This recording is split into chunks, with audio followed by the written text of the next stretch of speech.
a great pleasure to be together to launch this event. I know we're expecting a number of additional participants, and I'd ask Young to close the door but leave it ajar because I think it's locked, and we're going to have to bear with this through the boot camp. So my name is Nathaniel Osgood. I am honored for the opportunity to be with you today and for the balance of the week to share with you a really unique combination of materials.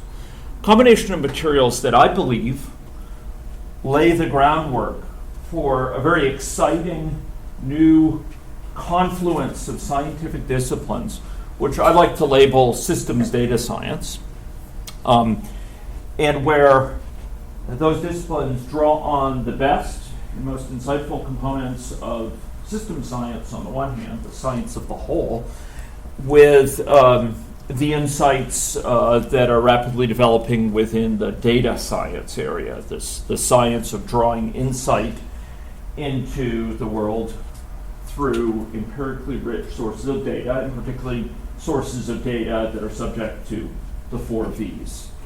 They're big, lots of data, high velocity, high variety, and high veracity. Within the course of this week, I am going to take you on a tour through some of the most promising and significant practical linkages between these two rapidly developing areas of science, with a specific focus on how they apply to yield insight within the health area. This is the second time that this boot camp has been offered. The first time this past November. But really, this is the first time that participants will have the opportunity for a more fulsome exposition from the standpoint of a coherent systematic perspective on system data science, to be able to understand this material. And the materials that you'll be seeing today have benefited from further refinement and indeed further extension since the first time this was offered. We're very fortunate to have with us throughout the week a variety of case studies and a variety of guest lectures on particular aspects of this, particularly from the students here. I welcome the new participants. I request that the door be left ajar because we're expecting a few more people yet, but appreciate their bearing with it. So within the course of this week, we're going to be having a unique opportunity to examine methods that not only straddle system and data science on the one hand, but really bring each of those methods to their full potential and that synergize them. Not only will these different rapidly developing areas of science be shown to be compatible, but in fact synergistic. And throughout the week, we'll learn more about the particulars of these synergies and see many examples of them. So I'd like to begin, though, the boot camp with just some administrivia, some basic orientation, and drawing your attention to some resources that will stay with us throughout the event. So the goals of this boot camp are as follows. It's really to provide a high-level appreciation for why it's important system and data science be applied together, and as to the unique advantages and synergies that come from applying these together. I'm going to be providing guidance as to the ways particular techniques can play a role in uniting these disciplines, and provide some high-level understanding of the operation of these techniques, recognizing that the most detailed discussion of these techniques will need to turn to additional materials beyond that covered here. I'm going to be, and I already have in fact, provided resources to ease application of these techniques by researchers, and will try to interweave in the course of the week theory and practice as to these combinations, providing you with concrete examples in the form of models, in the form of code, that bring together this data and system science. And finally, I'll be introducing some sources of big data, which will both help motivate why these techniques provide such a rich synergy, but also serve as practical exemplars of the value of big data within the health sphere. Okay? So today in particular, we'll be laying a lot of these basics, these foundations, talking to make sure people are on board with an understanding of system science at a very basic level and a glimpse of three major traditions. An introduction to system science at a high level and its relationship to a cluster of terms: big data, machine learning, artificial intelligence, etc. Talking about the ways in which they come together in system data science perspective, and that perspective and the set of principles that accompany it. And then turning to a set of big data sources within the health sphere, and in a final case study, seeing one way in which they can be used to inform understanding within the health sphere. I don't have the time or opportunity to offer here a comprehensive survey of data science or system science. That would be the subject of several semester-long courses, and realistically, we can't accomplish that in the week. But we can give a glimpse of a lot of the most salient components of each when it comes to the shared enterprise of system data science. I'm not going to be able to provide the most detailed tutorials on any one method, but I can refer you to resources where I have done things like that, and I can further offer for participants to speak with the many TAs here to secure those tutorials on a one-on-one basis. And finally, I can't promise that everyone will leave this room like Athena full-born from Zeus's head, with a full and detailed facility in applying system and data science tools. Once again, there's a lot to be learned from the students here.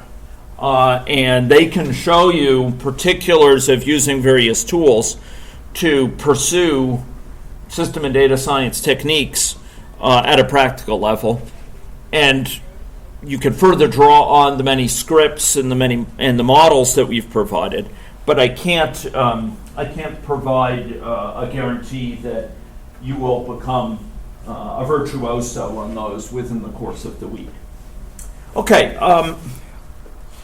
I will aspire, both for those participants who are here and those who are attending this boot camp remotely because of visa challenges, and I know there's several of those.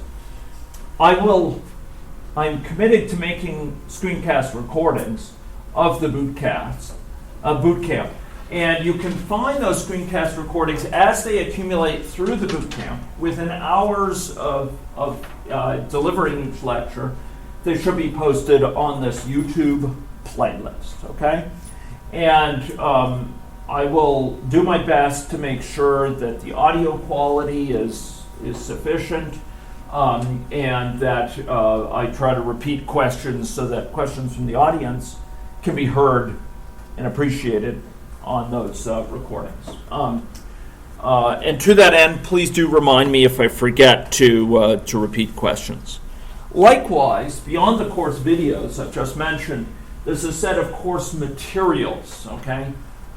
Already, these materials have a lot posted there, and there's going to be a lot more coming in coming hours and days as I post additional lecture slides, as examples are posted, as guest lectures provide their lectures and slides, etc. So this is a set of materials. These materials are broad in their composition. They include slides, They include models and code bases. They further include a set of background materials that provide references to the literature that might be of interest, as well as some discussion of additional resources. I further, hidden those materials, have provided a set of briefings on certain types of needs that come up in this boot camp, and a sort of perspective on systems data science that's about a page long, but will give you the crux of the philosophy and perspective I'll be taking in this boot camp. I'd invite you to go make use of those resources, because I think if you were to look over them later today, or over the course of the next few days, you'll draw additional understanding of a lot of the material that I'm talking about. Okay? Case studies I'll attempt to post those there as well, even though those will go largely unrecorded. We will post the slides, okay? So please make use of those materials early and make use of them often, because it's going to be a repository of some note. Okay, teaching assistants within this boot camp play a key role. Many will be providing case studies, and I appreciate very much those teaching assistants who have volunteered to do so. I also want all these TAs to serve as resources for the participants in terms of addressing your particular needs and questions. Please bring those questions forward to me, but if you would rather pursue them in an interactive way, sitting side by side with a student, maybe prototyping out a model or having them look at a detail of some modeling plan that that you have in mind, please pull TAs aside. It's a good part of their education, and chances are they can bring a lot of insight to your needs, or refer to another person who can take it even further. The materials I provided, such as example models and code bases, should all be within the range of the TAs in this room. Not necessarily on an individual basis, because TAs have different levels of expertise and different techniques, but collectively. So if you want to know about the PMCMC code base, for example, Xiao Yan is a great person to talk to. Particle filtering models, a set of people here have worked with them. If you want to examine the scripts for working with Ethica data, there's another set yet. So I'd suggest that you tap the TA expertise if you want to dive into some of these models and tease out how they work, what they're doing, how they need to be adapted to your needs. And really, if you'd like to apply these techniques in your area, please work with the TAs over the course of the week, and where needed, me. I'd be glad to kick in suggestions as well to try to advance your ideas. This is a lot of the purpose of the boot camp, is to provide those present with the opportunity to do so. Okay, a couple practical essentials. This is the first time we've delivered this boot camp in the room. It reflects the fact that our standard rooms during the summer semesters are highly subscribed. And we have made use of this room because it seemed to be a good fallback when those computer labs are not available. This is the first time we've used it, and we're learning. We're learning about the heat situation, the noise situation. Please provide feedback to us. Christine has kindly offered to work with facility management on the heat situation, and we can probably similarly interact with the library staff. One practical consideration for this room is that the door is, as I understand it, locked by default. Okay? If a TA or participant is outside and can't get in, please knock. And the TAs in the last table there, such as Young, Chen, and Rifat, or Bryce and Alex, please go around and let them in as soon as possible, okay? But don't hesitate to let us know that you're outside. It's an awkward situation, and I don't think that's something we're gonna be able to change in the course of the week. Okay, if you go out the door, washrooms are there'll be a big desk to your left, which is a library checkout desk. If you bear left around, or bear to its right, sort of just move around it, the washrooms are back there in that corner, and I think there's a water fountain out there as well. If you need to make a phone call, because this is a library, it'll be hard to do right here, but if you go out and you go back through the anti-theft devices, metal detectors or what have you, you'll find a foyer where you should be able to talk easily as well. I mentioned the Google Drive site. There are preliminary presentations there. We'll be adding more. And there are Wi-Fi networks involved. For the participants who are here, if you haven't gotten on the Wi-Fi network, my understanding is that all of you in your name tags should have listed a login name and a password, which I believe is on the longer side. To type in. You should connect to U of S Secure. That's the network. Guest. It's guest. It's guest. Well, I'll be. U of S guest. Okay. Oh well. Learn something every day. Yeah, so I they made the decided to same go with mistake guest earlier this time, today, right? but it's guest. Okay. And then when you attempt to load a website, I stand you corrected. show a login Yeah. in the browser. Okay. And and that's even for the usernames and passwords provided. Yes. Amazing. Okay. Remarkable. I'd love to talk more about that, but we'll save that till later. Okay. So those are some practical essentials. Thank you for bearing with this. Let us know of problems, and we'll do what we can to address these needs. One thing that I'm a little bit worried about is the noise from the fan. And I'd like a TA, maybe Lavi or Olivia, to check the audio at the end of this session to make sure, to assess its quality and let me know about any problems, fan or otherwise, okay? It's always nice to have fans, but but you know, this one may pose some problems. Okay. So, just a couple remarks about overarching themes that we'll be returning to again and again in the course of this week. This week lays out a vision of system data science that's more than a clumping together, an aggregation of the two. That lays out a notion of system data science where the whole is greater than the sum of the parts. Within that, that notion, there are elements woven together from different sides. A key element is dynamic complexity.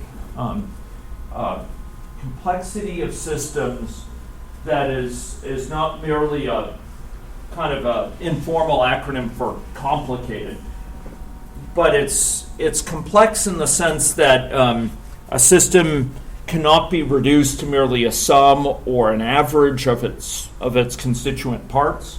And at a technical level, the systems we're dealing with are typically nonlinear. Okay? This has many specific implications and illustrations. One of them is that an intervention, you consider two interventions, A and B, undertaken with respect to the system. If we considered each in isolation, were to total up the changes wrought by each of those interventions in isolation, if we put them together, we undertake them jointly, we might see an impact that's very, very different than merely the sum of the impacts of intervention together. Sometimes it might be multiplicative. Sometimes they might work at cross purposes and nearly cancel each other out. That's one aspect of nonlinearity. And it turns out there are many others, which I'd be glad to go into if there are questions. But in generally, the dynamics of these systems, how they change depends a lot on their history, their current situation in the system shapes in a big way how it evolves. And really much of this bootcamp is about bringing that together with data science mechanisms that help us, using empirical data about the systems, understand how that system behaves, both historically, looking backward, and looking forward in the event of counterfactuals. Okay? We're going to see that much of the needs for bringing in system science to data science relate to the ability to reason robustly about counterfactuals, about what-if questions which haven't been observed, and therefore there's not data immediately available to study them, but where we want to reason robustly what would happen if X occurred, leveraging what we can of past knowledge, but recognizing that we're in a situation where the empirical regularities we've observed historically are going to be different because the data generating process has changed. We're going to be talking about a meshing together of data science and theory in the form of dynamic models. Models that capture a working hypothesis about sort of the processes operating out there in the world that underlie the data we observe, that weaves together these. Often data science is talked about in a most prominent way in terms of machine learning with models that are more black box-ish, deep learning models, for example.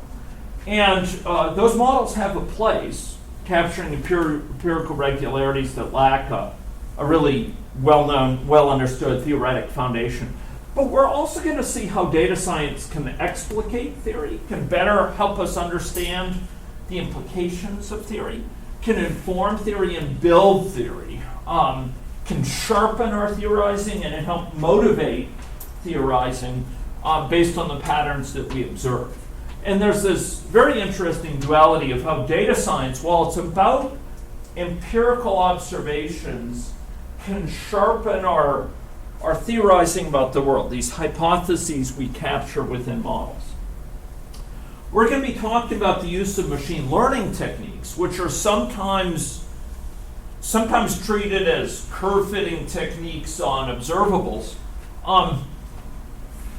in a way that allows us to reason about situations where we don't have a curve because we don't have data to fit directly about the counterfactual situation that we're anticipating or we're contemplating, the intervention we're anticipating undertaking, for example.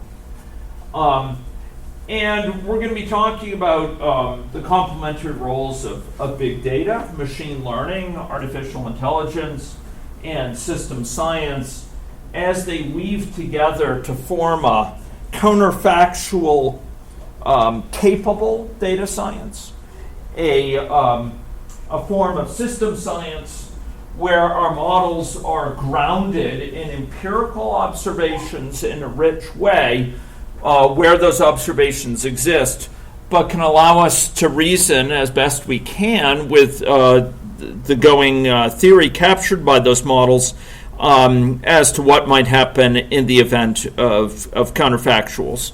And where, from a data science perspective, we recognize that the observables that we encounter, the empirical data that we observe, are not merely one-offs. They're not merely solitudes to each other, clusters of observations, each taken in isolation. They are different faces of, different facets of, different sides of an underlying system that gives rise to them. So rather than taking each data set with one or a collection of features of observables in isolation and analyzing it on its own terms, we'll learn to recognize that they are all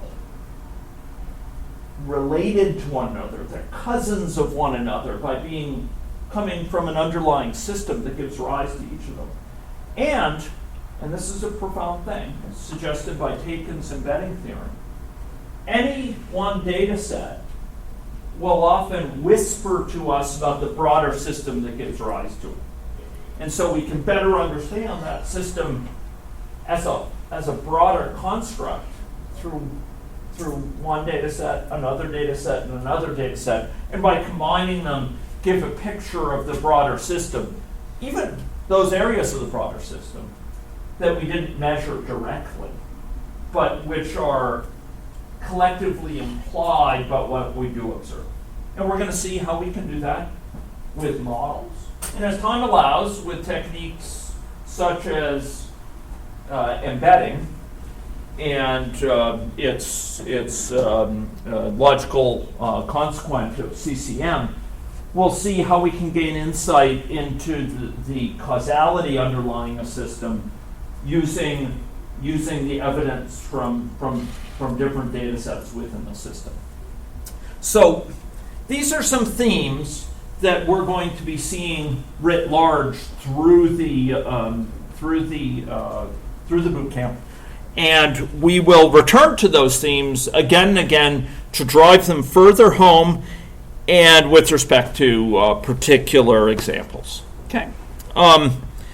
So those were my remarks about the broad features of the bootcamp and administrivia.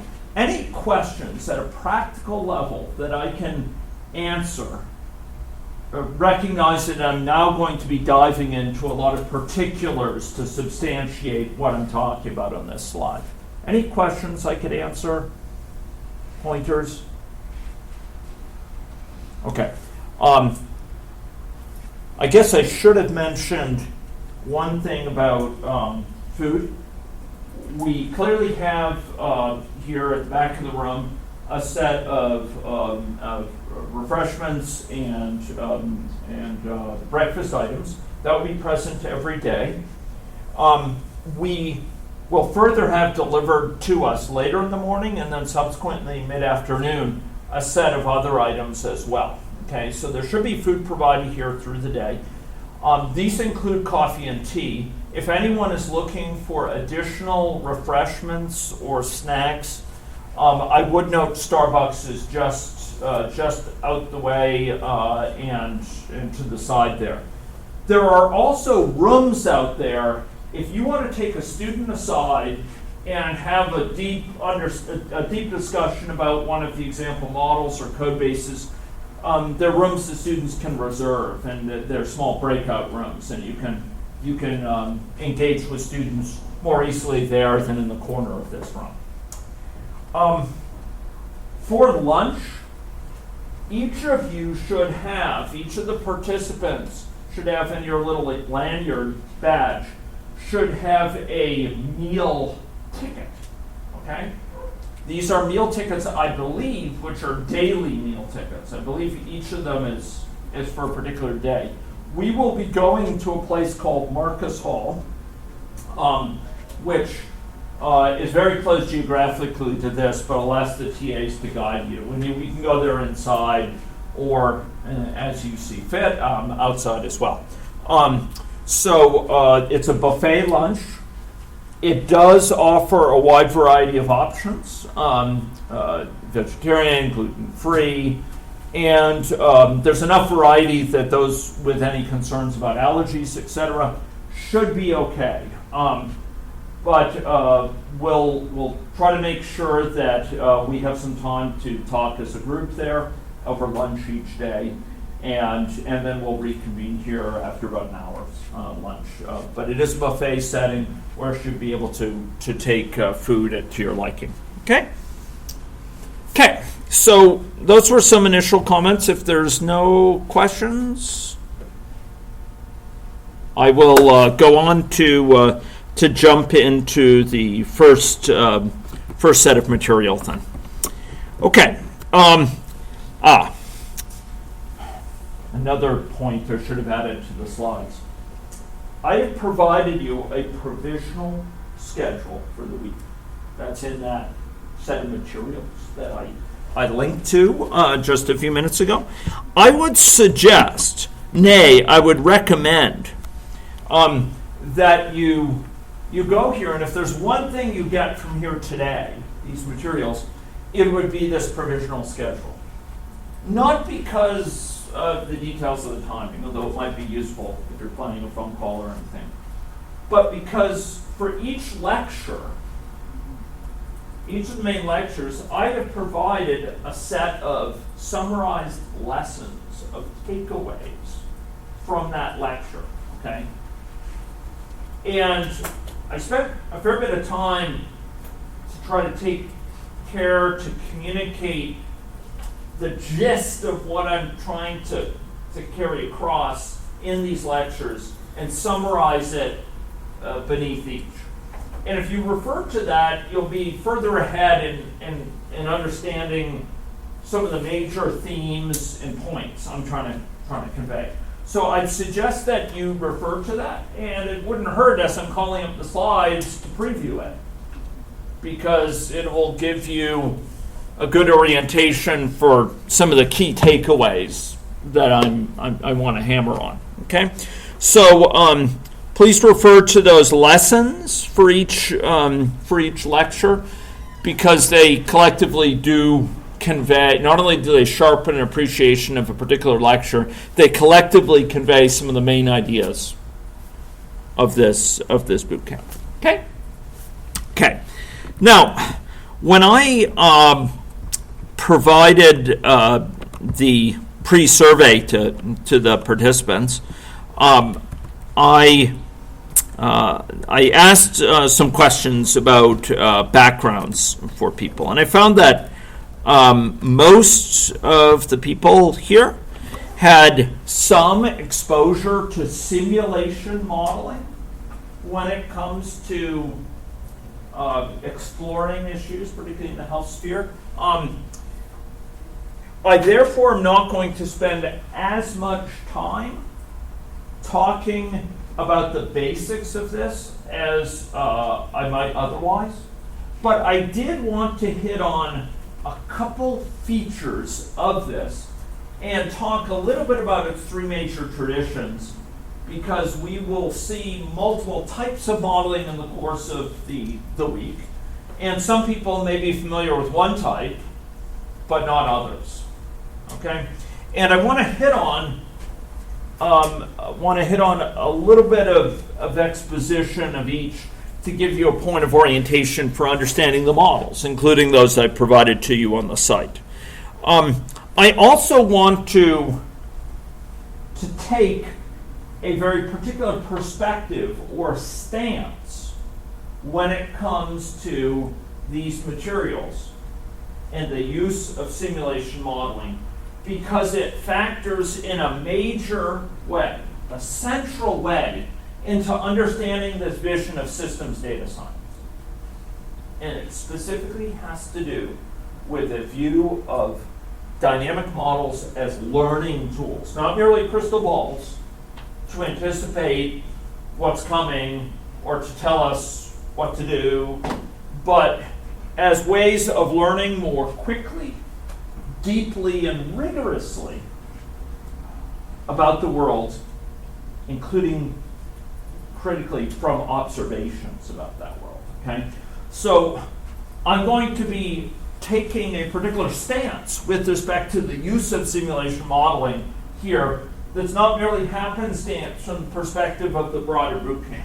It is central to this synthesis of data science and system science that I'm going to be articulating, including the ways in which we can use data science in the event of counterfactual changes to a system changes that haven't previously been observed. We intervene, we shift the data generating process, we shift the underlying patterns, and we need to learn as quickly as possible about the new reality in order to make informed decisions.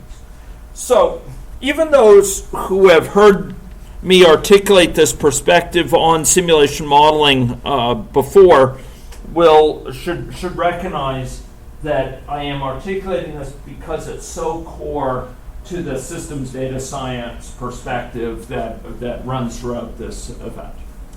So the motivation for this event, for me, and really for our broader group, lies in growing complexity of health policy challenges. Whether it's the challenges associated with graying society, and the growing emergence of complex patients, or the heavy burden of health disparities which confront us within North America, or the syndemics of mutually interacting conditions that have traditionally been dealt with separate, but which are now joined at the hip, HIV and Hep C, for example, or substance abuse and HIV transmission and Hep C.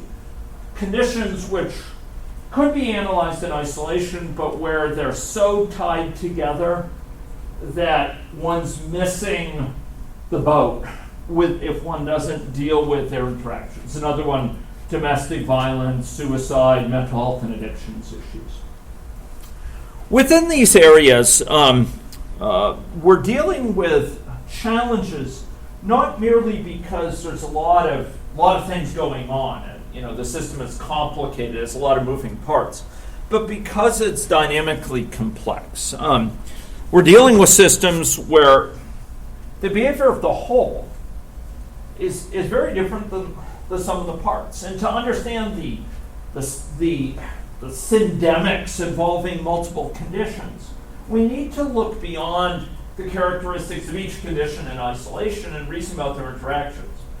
Just as to really understand the progression of a patient who is subject to multiple severe chronic conditions, we can't merely use results from randomized clinical trials that were observed only for condition A, only for condition B, and only for condition C, and expect to understand what the implications are for a given clinical intervention to help that patient. We need to understand their interactions. For example, how diabetes interacts with chronic kidney disease, or interacts with the burden of tobacco use, etc. So we're dealing here with systems where the whole is greater than the sum of the parts. And these systems are, at a technical level, dynamically complex.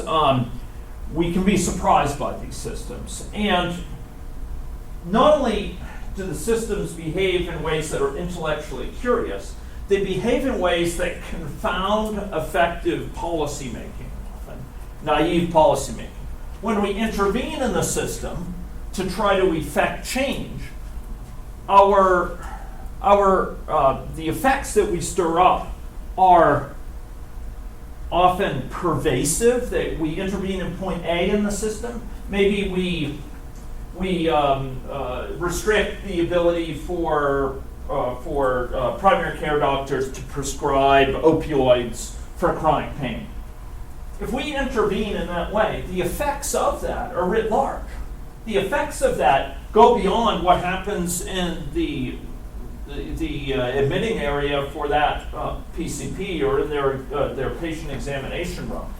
The effects end up affecting demand for treatment for opioid addiction. It ends up affecting the number of calls that police get for opioid overdoses, for example. It ends up affecting the demand for drug dealers' products of synthetic opioids such as fentanyl or carfentanil on the streets. It ends up affecting across the entire system, ends up affecting in the health area for sure, the number of opioid overdoses, presentations at emergency rooms, the number of individuals who need addictions counseling. It ends up affecting in the corrections and policing area in terms of dealer activity, in terms of police exposure to fentanyl in trying to respond to overdoses. And then it's affecting social services, right? Families that are falling apart because of addictions. An intervention ends up rippling through the system. And often the systems behave surprisingly to that. We expect a change that we would like over here from our intervention, And like a balloon, we squeeze it there, and sometimes it pops out over there. It causes unexpected changes in distal areas of the system. And as a result, a narrow viewpoint often confounds our understanding of what will happen and prevents an effective solution because we're not anticipating these side effects. Often the link between an intervention or cause, or a change we make, or some cause triggered by external conditions, its effect, are often unclear because they are often delayed, distal in the system, they occur further out in the system, they're multifaceted, and they're often reciprocal. There's feedbacks by which A changes B and B changes A. And often these effects are nonlinear. There are tipping points in the system. Changes occur at a systematic level, perhaps, for certain ranges of an intervention, but at some point we may reach a tipping point. We have enough vaccinations delivered that we've achieved effective herd immunity, even given the vagaries of clustering in our population, and the incidence of the disease plummets. Or we have a situation where the spread of HIV takes off in the population due to needle sharing because it's not being effectively and quickly addressed by the public health system. So systems are nonlinear. The effects of the interventions are not additive, and we can have very different effects for different levels of response to intervention or changes. We see these sort of systems all around. I had referred to the opioid crisis. Another example is ED waits. We are fortunate and honored to have worked with our Ministry of Health over the span of several years on emergency department waits and in terms of lowering the very long waiting times within emergencies. But one of the recognitions that comes from this is that although the symptom is in emergency rooms, the amount of time you wait when you present for care and emerge, say with a cut finger or a dangerous cough, if you look at where the causes of this lie, it lies well beyond emergency room. We see the symptom there, but if we confine our attention to the emergency room, we'll often be missing the biggest drivers for why there's long waits. It reflects the fact that the beds are not free in emerge because people from emerge can't be discharged. And why can't they be discharged? Because the wards are full of the hospital for acute care, for treating patients who have a wide variety of conditions, are recovering from surgery, are in for labor, or are dealing with very severe diseases that have led them to stay there for long periods of time. The wards are full. And why are the wards full? Well, a lot of those patients can't be discharged to the community. And why can't they be discharged to the community? Because services are not available in the community for those patients. And the lack of community services also leads more people to present to the emergency room, which leads to a higher demand that is needed for conditions which don't require emergency treatment. So if you start to try to deal with emergency department waiting times, what you find is that a lot of the drivers for this relate to things so far outside the emergency you might never conceive of them at first glance. And they include a systematic under-resourcing of community care and community service alignment compared to acute care and compared to emerge in a way that causes the system, so to speak, to go around in circles, to not make progress. It's that imbalance of the system. It's not a problem at any one place. It's a systemic imbalance that's leading to this situation. And it leads to lock-in effects. It's reflective of feedbacks and of disproportionate use of the system and heterogeneity. So, the challenges for a lot of these systems are where do we invest most effectively to make a difference? given this complexity, given the tangled nature of these systems, the fact that if I intervene here, it pops out over there. If I try to change this, it ends up changing that. Where do I interact to most effectively change things? Well, one of the challenges that confronts us within these systems relate to getting a handle on the system is that if we're relying only on informal reasoning, we have some sort of idea in an inchoate way in our head, or maybe it's a way we think is fairly clear, but it's articulated in our head alone, and we're trying to reason about it and learn from empirical observations.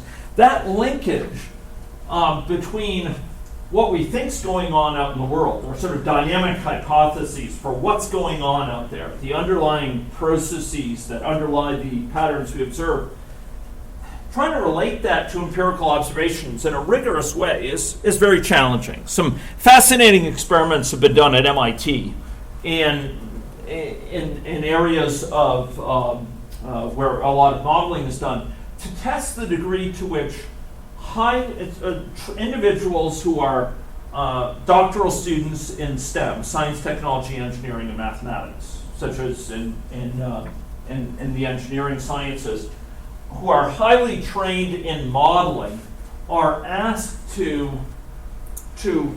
try to control a system or interpret a system's behavior. And it turns out that relying just on their informal reasoning, or their reasoning in their heads about this, they do a terrible job. They have some conceptual notion for how the system behaves, but in terms of our wetware, our brains, we're not set up to reason rigorously from our thinking, our conceptualization of a system to empirical observations. And especially when we are considering interventions on a system and how that would change things, we're dealing with an especially difficult area because often these interventions involve counterfactuals. We haven't observed their effects before. Where reasoning about these underlying processes is often shaky in the first place. And if we're relying only on informal reasoning to sort of imagine how would a given intervention affect this underlying system to bring us closer to some desired outcomes, often we can be woefully off. And indeed, these STEM students at MIT working with even very simple systems end up having terrible results for their attempts to control the system. They tend to have very, very poor ability to achieve desired outcomes in very simple systems. As a result, we get a lot of adverse consequences. We have counterintuitive behavior. We have misperceptions of the system. We interpret growing reporting of a condition as a sign of a crisis and underlying incidents, whereas it may, in fact, be a sign that the system's more effective in finding cases out there of that. We may have policy resistance, cases where we try to put in place a change, an intervention, and it ends up not having the effects that we wanted, or even having adverse effects because we squeeze it here and it pops out over there.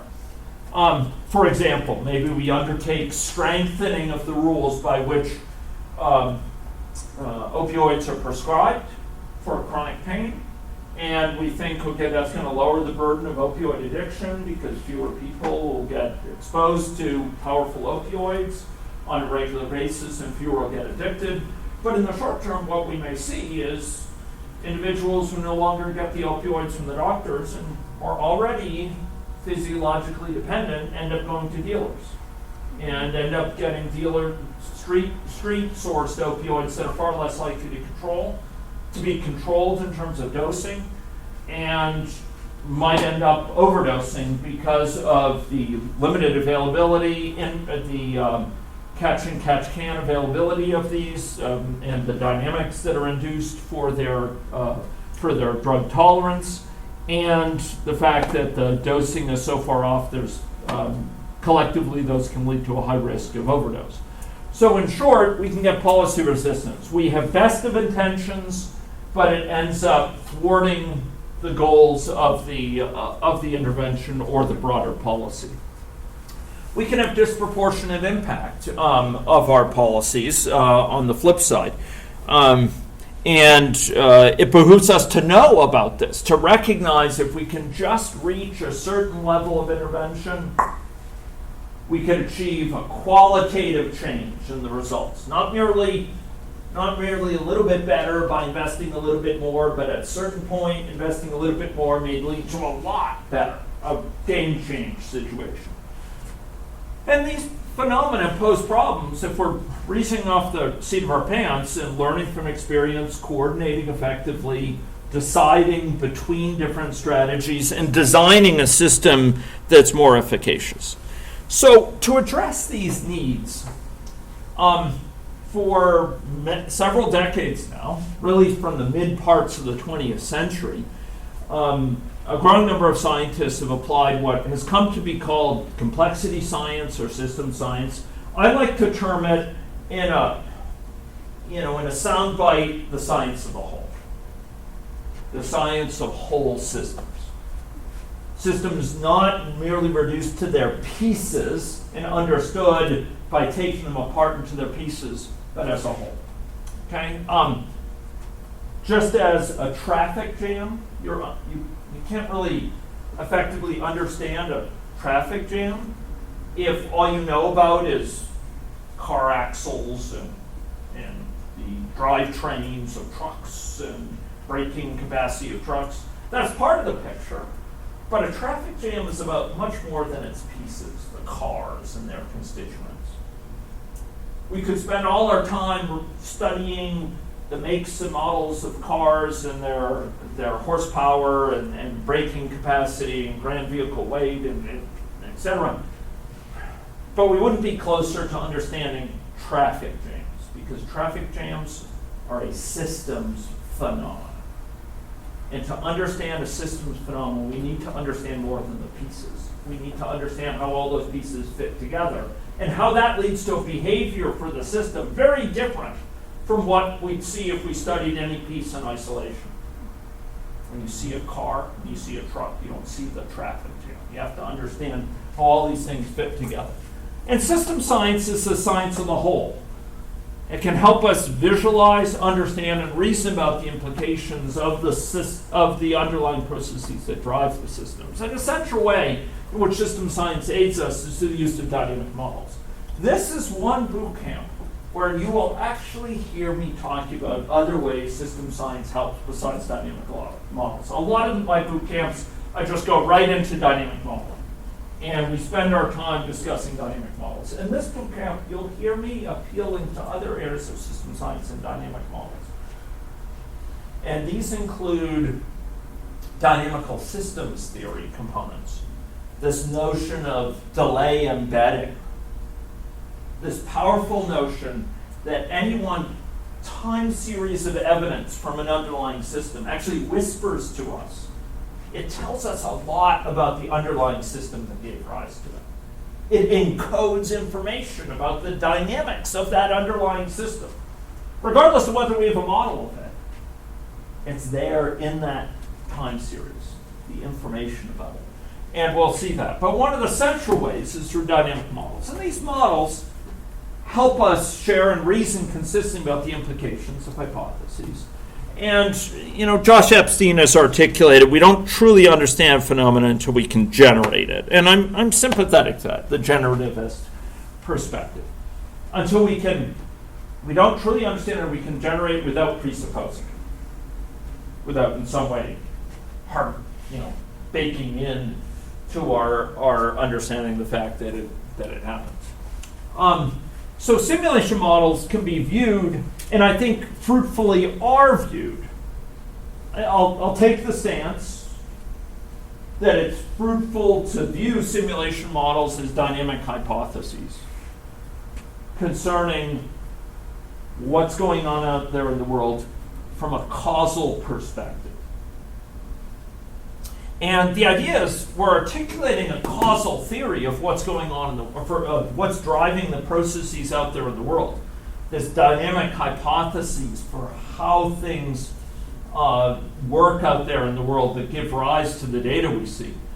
In order to to reason, a big motivation is to reason about counterfactuals. How would it be different if we change X or change Y? Not just locally, but in those pervasive ways across the broader system. See, understand. So the idea is we articulate in these models some working hypothesis for the causal structure of the system out there, and we reason through its consequences. And by so doing, it allows us to say, well, if we change this, if we change that, what's the logical causal implications of that? Okay. And all simulation models represent at some level a computational realization of a mathematical process, and there's many particular ways of defining these models. Okay, so these models provide us a way, within a nutshell, to examine the system-wide consequences of changes in different areas of the system. Just as the systems we characterize are nonlinear, just as the systems we characterize exhibit pervasive causality, intervening here leads to changes that are often delayed or distal within the system. They pop out in weird areas of the system. So our models do. But our models we can experiment with in ways that would be unethical or infeasible or too long to undertake with the real system, higher risk with the real system. So models help us understand, by understanding the logical consequences of a concrete theory, understanding what those consequences are logically, consistently, they help us understand system vulnerabilities and leverage points. They help us reason about ways to fruitfully change system structure and ways that the system design as a whole can be achieved. So a model like this depicts behavior of a system over time. It depicts, it helps us understand the behavior over time that's induced by, that's the logical consequence of a theory captured in the model, a hypothesis captured in the model, a working hypothesis. Okay, and the idea here is that generally for nonlinear models, you can't specify in closed form. You can't just write down an equation for how this system will evolve over time. Write down, oh, it's going to evolve as, t squared times e to the minus t divided by 2, or something like that. You can't write down a formula that says how it evolves over time. We don't know how to solve, in general, nonlinear systems in a closed form way. Instead, we simulate it over time. And these simulations involve an underlying state of the system. At any one time, the simulation depicts a current situation of the world, the state of the world, as we say. And then, over time, that state evolves in the model, just like over time, as we watch day in, day out, the state of this room changes, right? Right now, we have a bunch of people in this room. We will have a break later, and there'll be some people in this room, and some people who leave, go to Starbucks, and then, time is on, we'll go to lunch, and the state of this room is changing. And so it is in the model. It has an underlying state. At any one time, if we freeze time, that's the current state of the model, and over time, that state evolves. Now, the models will specify incremental changes, or rate of change. Given the current situation of the model, how is the system likely to change, or how fast is it changing? In system dynamics, we use characterization of the flows, how quickly the state is changing with respect to this aspect or that aspect, in what direction. With agent-based modeling, we're specifying most commonly the probability that it will change in certain ways, and same with discrete event modeling. System behavior, as in the world, is emergent. It emerges from a set of factors in the model that are interacting, much as a traffic jam and how bad it is emerges from a bunch of interacting cars that keep each other waiting and have limited visibility and limited room to maneuver, etc. Because underlying systems exhibit nonlinear characteristics, models do as well. They have tipping points. They have nonlinear response to interventions, etc. So models here can be analogized to maps. Yes? So it's just in the last slide when we talked about that rate of change of systems. Yeah. So we don't just talk about the overall rate of change, Correct. right? When you look at rate of change, we look at the rate of change of different flows, so That's flow of correct. the patients and flow of the Correct. doctors and nurses. Correct. There's nothing called the rate of change of the overall No, model. well, no, actually, we can fruitfully, and in fact, in many spheres of modeling description, we do fruitfully take those sort of local descriptions of change, which occur in system dynamics with flows, right? We say this flow depends on these stocks in this way. This other flow depends on these stocks in this way. This flow is constant into the system, representing, some constant rate of immigration or whatever, right? It's true that we have sort of localized description for this flow or that flow. And similarly, say an agent-based model, if we have a state chart, we have a certain, for this transition, the chance of developing diabetes, you have a certain probability of transitioning across that, right? And this other transition involving chance of, losing insurance in the States, you have a certain probability of transitioning. So it's true that for convenience, when we characterize a model, for different pieces of a model, we say how quickly is that changing, or what's the probability, the hazard rate by which this changes, or what's the timeout by which an individual, for example, spends time in a doctor's office for a discrete event simulation. So it's true that we describe it in kind of a way that relates these pieces. But collectively, we'll sometimes summarize the rate of change of a model as a whole as sort of a vector. If we think about a system dynamics model, we actually can fruitfully think of it as a vector of a rate of change for the whole system state that just summarizes each of those pieces and gives what the implication is for the whole system state. And similarly, it turns out for agent-based models and discrete event simulation models. And so it is true that we describe it in a localized way, but the simulation software turns that into, over time, it turns it into a change across the entire system that's simply a composition of those changes in individual areas of the So system. we can view that as a vector? So Yeah, say, for example, yes, correct. just this case of like emergency room kind of thing? Yeah, So we can, if someone asks, okay, so what is the overall rate of change for this case? sure. Then we can be like, okay, I'll just there's 3 notes. The first one is that we look at rate of change of the doctors, the flow of doctors, the flows of the patients, Yep. the flow of nurses, and then we just study the rate of change of those 3 components. That's and right. we map them into a vector. That's right. I mean, so commonly, you'll have a system like this, and we'll have, flows between variables like this, right? We'll have something like this, and what you're saying is, we specify, like in a system dynamics models, these rates of change here, and some might be nonlinear, right? Let's suppose this is new infections, it might depend on, maybe I'll make it more concrete and less abstract here. So this could be SIR, these are infectives, these are susceptibles, these are recovereds, right? And the number of new infections, which is this flow, how many people transition from a susceptible to an infective state, it depends in a nonlinear way, right? If it were linear, it would depend on one state variable. Here it depends on a product, right? So it's actually something that involves S times I and some other factors, right? So I can write it C times beta times S sub I over N, right? Is this rate of flow? And similarly, maybe I have a death rate that applies for infective individuals that's given by that.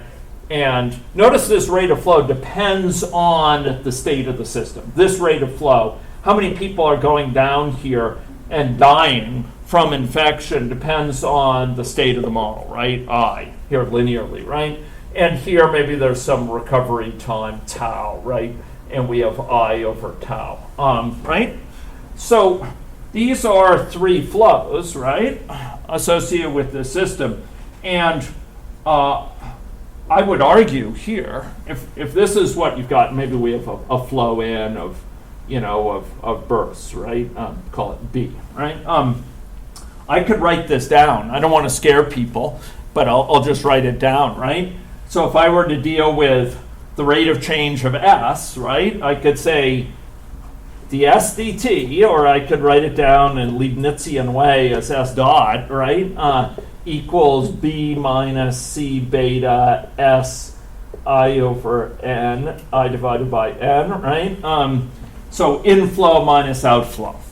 What determines its rate of change is the net flow, right? If this equal this, if people are getting affected just as fast as they're being born, the people are getting infected still, but S is unchanging, right? Because they're being replaced. Every one who goes out is replaced by one who comes in, right? So I could write this down. I could write di dt, right? Generally, you don't see this when you're doing system dynamics models. You don't have to do this, but under the covers, this is what's going on, and sometimes it's very useful to know that. We can use it to draw beautiful things like fixed points and so on. Anyway, here we have C beta S I over N coming in, and then I over tau going out, right? This guy here, right, is a minus. And then dr dt equals, oh wow, okay. I have additional markers here. If you Thanks, I've got them covered, thanks. And I know Wade is like the Boy Scout. He's awesome. Wade is incredibly resourceful, but I'm determined not to tap his largesse. Okay, so I could write this down, and then I could reformulate this entire system in a vector manner by saying, SIR, the rate of change of this equals some function of, so this is a vector, right? Some function of SIR here. I could reformulate it in a vector way, and that's a very fruitful way to do it. This is just the sort of the each element is just each of these rates, and this is nonlinear. It's not impoverished. It's just kind of bookkeeping. It's just keeping them together. This is the rate of change of S, of I, and of R as a whole quantity is equal to some function. This is the whole function here. This is F, collectively, some function of this, right? Does that make sense? Yeah, and it turns out we could think of that also in an Asian-based model, okay? I'm glad to answer more questions about that offline. Just don't want to go too much into the math of it right now because of the diversity of people. I'm glad to nerd later. Happy to. Okay, so models, I argue, are like maps. Models are like maps in many ways. One way is that they represent things in the world. Another way is they are useful because they simplify. They represent things in the world in a way that's simpler than the world. If we had to navigate across Saskatoon from the airport in a rental car using a map that was the size of the world, it would offer limited value. But it's precisely because a map is small, we can fit it on our smartphone screen, or we can have it next to us, that it's useful. And not only are models simplifying in general, they're simplifying in a way that's specific to purpose. So if you wanted to bike from the airport to here, you'd use probably a different map showing bike routes than a car map. Or if you want to find out why there are brownouts occurring in town or where the flooding occurs in town, you'd use a different sort of map, an electrical map or a map of topography, etc. I would argue that what you leave out depends on the model purpose, and all models, like all maps, are wrong, but they can be very useful for a particular purpose. They can be good enough. The image used in Pawson and Tilley's critical realist literature, which I'd recommend very strongly to anyone, I think it's in realist evaluation, is that of a pontoon bridge over a swamp. The idea is the bridge good enough for purpose to get you across the swamp, to be able to reason reliably about a system for what you're seeking to use it for, not whether it is the perfect bridge or an immutable object. It's good enough for purpose. Okay. So a common concern is model scope, and that's going to be a key thing for many modeling projects, but I won't go into it other than to note that often we very clearly reason about what things are produced in a model, or endogenous in a model, what things are exogenous, are assumed, are represented, assumed, but in a pre-specified way, and what things are ignored. And it turns out that when it comes to integration of dynamic modeling and data science, this distinction is quite useful. Because there are some ways in which we'll integrate data science in an exogenous way. For example, in this very room,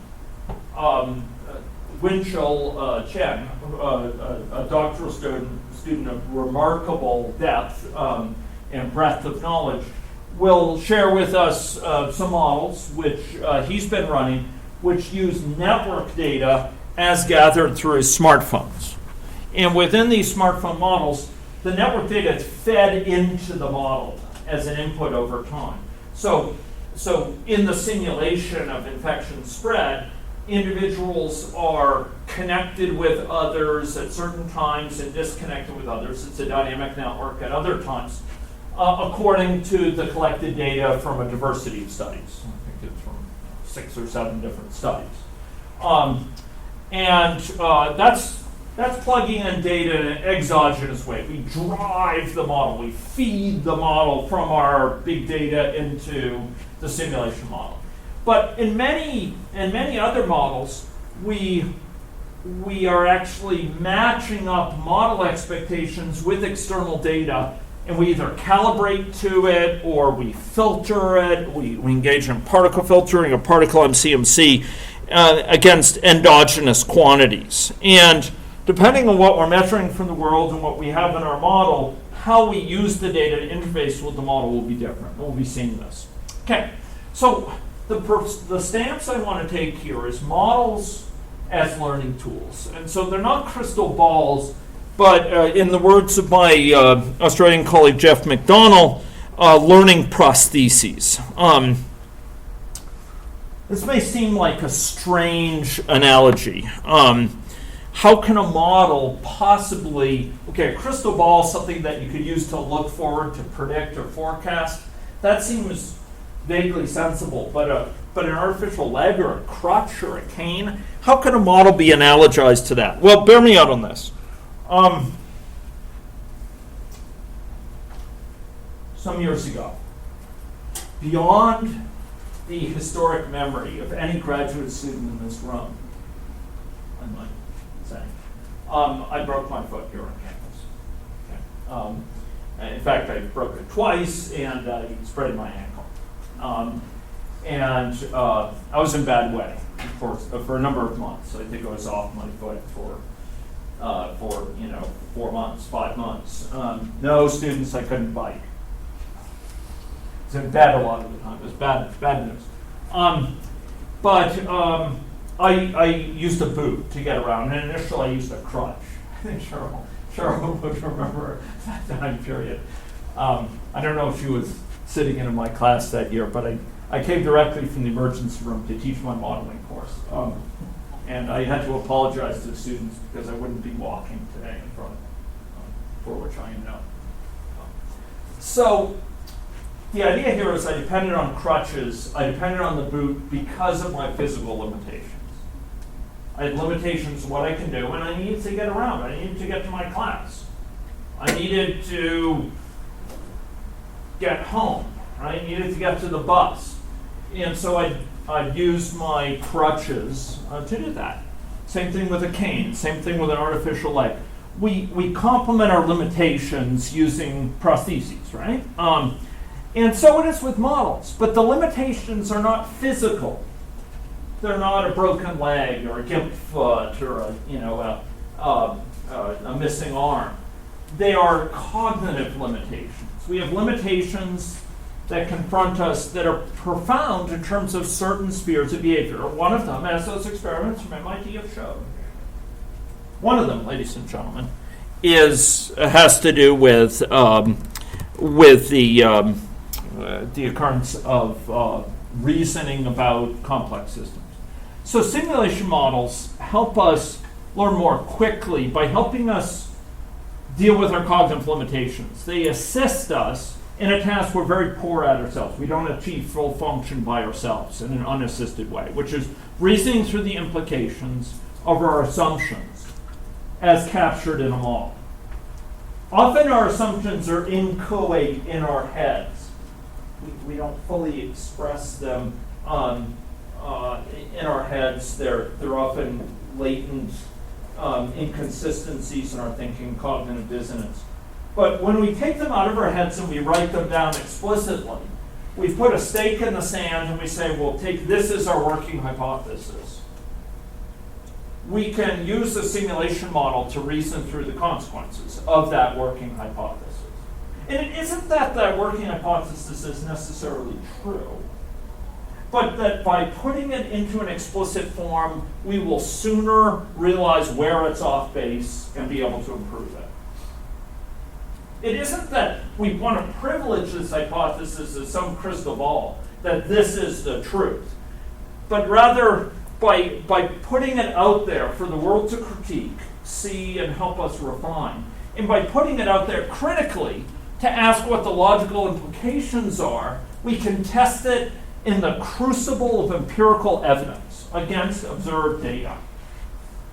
We can take this kind of theory about what we think is going on in the world. We don't think there's a latent period E here, and we can take a model that's couched like this as a working hypothesis and say, what would the implications of this be? Go figure. Tell us what the behavior will be implied by that once we specify the parameters and the initial values of the stocks, of course. And then we can take the consequences of that logically and we can compare it against data from the world. We can say, does this jive? Is this aligned? Is it consistent with data we see? So models like this help us think through the consequences of our assumptions, the logical implications of our assumptions, more consistently, quickly, thoroughly, and rigorously. And therefore we can, and see where I'm going. This is going to be a huge thing, right, in this boot camp. Whatever empirical evidence we have, like from data science, we can put it to use more effectively by saying, does this fit in with the model? Or what does it tell us about the model? Where does it tell us the model's off base? And we can use this to then inform our understanding and advance our understanding, including refining our models and refining our thinking about the world. So this is kind of evolution of our thinking, put it in a model, see the logical implications, that ain't right, and refine our thinking, and then observe things from the world and test it, and maybe eventually undertake interventions and see if those align with what the model expected. And the idea here is, remember I argued earlier that if you just have so many inchoate ideas in the world and you have empirical observations, you're not sure how they jive, right? So you have some understanding of what's going on in the world, and you have a theory there's increasing incidence. And you want to say, would this explain the increase in chlamydia incidence that we observe historically if there's this arrested immunity hypothesis is laid out by Brodham? If we just do that in our head, we're bound to make mistakes, bound to have oversights, bound to be off in our understanding of the implications if we rely on informal reasoning. But if we do so with a model, now it will reliably tell us. It will do lots of simple things quickly, lots of dumb little things quickly. That's what computers are good at. That's one thing they're very good at, is taking the logical consequences of something and saying, what are its logical consequences? So we can match it against empirical observation. Same thing with if we're considering alternative policies or interventions, we could say, combined together, do those yield desired outcomes that we're seeking to address or not? Right? If we rely purely on our informal reasoning, or if we rely on statistics generated by the current data generating process, we may be in a really bad way to try to understand the consequences of an intervention. Because interventions alter the data generating process, they alter the patterns seen in the world, and therefore they alter the associations, and therefore if we're counting on those associations, we might be bitterly disappointed to see that our cherished reliance on them disappoints when it comes to the not yielding the desired outcomes. Similarly, if we rely on informal observations only, doing this in our head is difficult. Yes, Olivia? What do you mean by interventions alter the data generating process? What I mean is, when we undertake an intervention, let's consider the case of the opioids example, okay? So we restrict the ability for primary care physicians to prescribe opioids to chronic pain patients, okay? We rely, we restrict the length and strength of the opioids that they can restrict in the class of patient. I understand Australia, for example, has a much more limited set of circumstances in which opioids can be prescribed for chronic pain patients. Imagine that we were to just today decide to institute that for Canada as a whole or for Saskatchewan in particular. If we were to have previously, till this point, compiled some statistics, for example, of overdose cases, what fraction have ever been given prescribed antibiotics? What fraction, prescribed opioids? What fraction first encountered opioids through prescriptions? If we were to look at the fraction of opioid users who are disordered or who go on to acquire opioids through illegal means, through illegal sourcing, through dealers, let's say. If we were to compile those statistics before we undertook that intervention, and then we were to undertake that intervention, okay? We change what prescribers can do, and we consider what plays out over the next year or two. I would argue that and this is not based on idle conjecture, it's based on some experience from other jurisdictions. Individuals, there's a class of latent individuals out there with great confidence who have a physiological reliance on opioids, okay? Some of those individuals may be confabulating symptoms of pain and getting opioids for feeding their growing tolerance to opioids, feeding their addiction.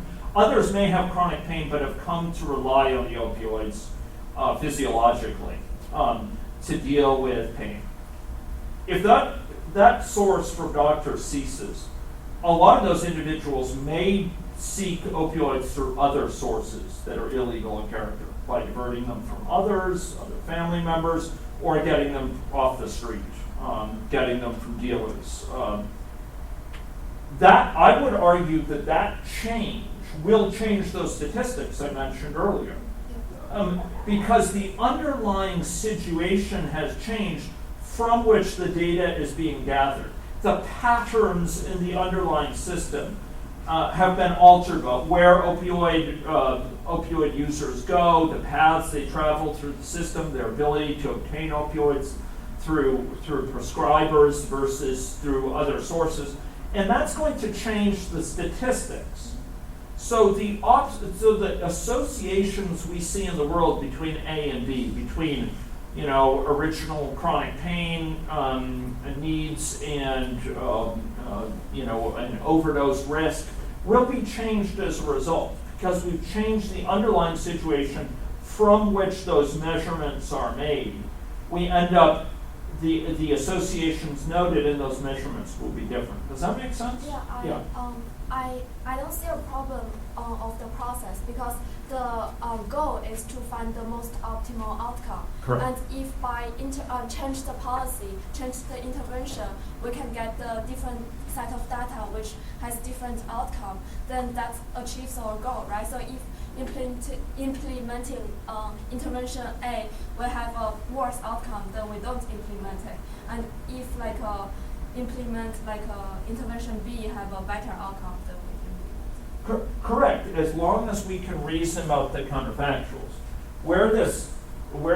So there's no problem with the system data science approach I'm laying out here. In fact, it's why I'm articulating it.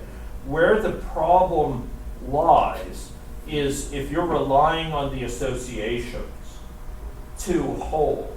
For example, if you're relying on some association between originally being a chronic pain patient and risk of overdose being low based on historic situations, and you're changing the rules and counting on that still being the case, which is, believe me, I've seen cases where people know, okay, these, and this is particularly common in some areas of data science using black box models. We note an association between this outcome and this feature, this risk factor, or this covariate, this particular characteristic. Therefore, the idea is because there's a high association between them, all we have to do is lower the covariate, and it will lower the value of the association. It will lower the outcome, the risk of the outcome. So, this given feature is associated with a high risk. By lowering the feature, therefore, we can lower the risk. It doesn't always work that way. If you're intervening in the system, it may alter those associations in profound ways. System science gives us a way to grapple with this. If we're just observing the associations and counting on them, it's perilous. Yeah. It's perilous. Because the intervention may not be the genuine cause of the outcome. It may be the hidden That's right. Yes. So there can be other pathways by which it's contributing. Absolutely. So this idea of use of models, taking some understanding of the world as a working hypothesis, putting it out there, and having it tested in the crucible of empirical evidence and of critique from others is something that goes way back. Francis Bacon in the 1700s or 1600s, early 1600s, argued truth will sooner come from error than from confusion. The idea is fail early, fail often. Try some working hypothesis, see if it works. Some working hypothesis about how things are in the world. Test them. Is this consistent with the data? Is this consistent with existing data? Is it consistent with new data? Is it consistent with the effects of an intervention? And if not, improve it. So the idea here is model is not a crystal ball. A model is a tool to get us to spot more quickly where our thinking is off so we can improve that thinking and improve the model. It's a step towards an end. Yes, Sriram. Regarding the model and system structure and ability of model capturing the system structure, actually, do you think there's kind of evolution from first it's a pure kind of model, and then the model kind of capture the pseudo structure, and then quality structure, and the real structure? That's a very good question. I believe there is prospect of that in system data science, and I'll try to give a pointer to that. And I do believe that the logical, where these techniques that I'll be presenting this bootcamp are going will involve over time going beyond learning about the latent structure of the system, parameter values, etc., to learning about which model characterization is most effective, most efficacious, and towards deeper understanding of the underlying dynamics of the system by alternative model structures and model structures that are more robust and more generalizable.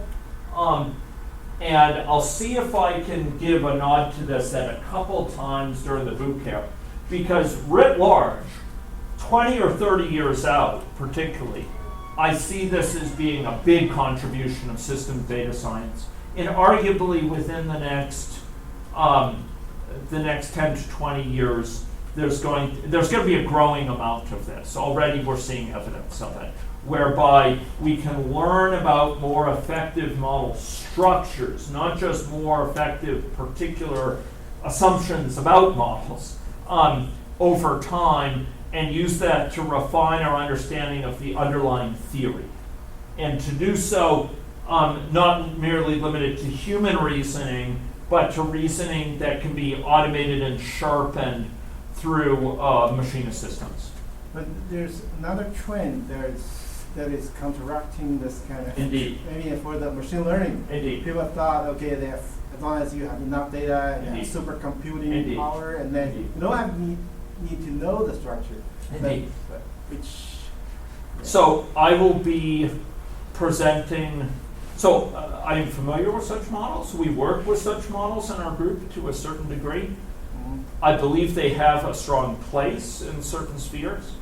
Where they tend to encounter real challenges, and I'll come back to this, I don't want to dwell on it exclusionary now, but where they tend to encounter real challenges is in two major things. Ironically, the first of them I consider less critical, but very important. But it's more widely talked about. It's explanatory value. The ability to explain a model to others. And this is part of the social learning, right, that goes on by putting a model out there and having a discussion about it. We welcome critique that sharpens our thinking. That's an important part of the sociology of modeling, is having a model that has explanatory value. And indeed, if we want people to rely on that model, to seek guidance from that model, or to lend it credence, we will be at risk if we don't have it in a situation where it can be explanatory. If we just say, trust this black box, that does not engender trust and confidence on the part of others. But I would argue that a deeper issue there is the issue of counterfactuals, of needing a model that will be robust in the event of changes that haven't yet been observed. And if we're relying purely on data that's been observed to this point, and we are, then often we are counting, if we're doing so in a black box way, that's not seeking to capture the causal underpinnings of the system, we are setting ourselves up for a fall. Because if the patterns of the system change from what's been observed historically, such as through intervention or external exogenous factors, those patterns may no longer hold, and the prediction, the vaunted prediction of our model may fall short.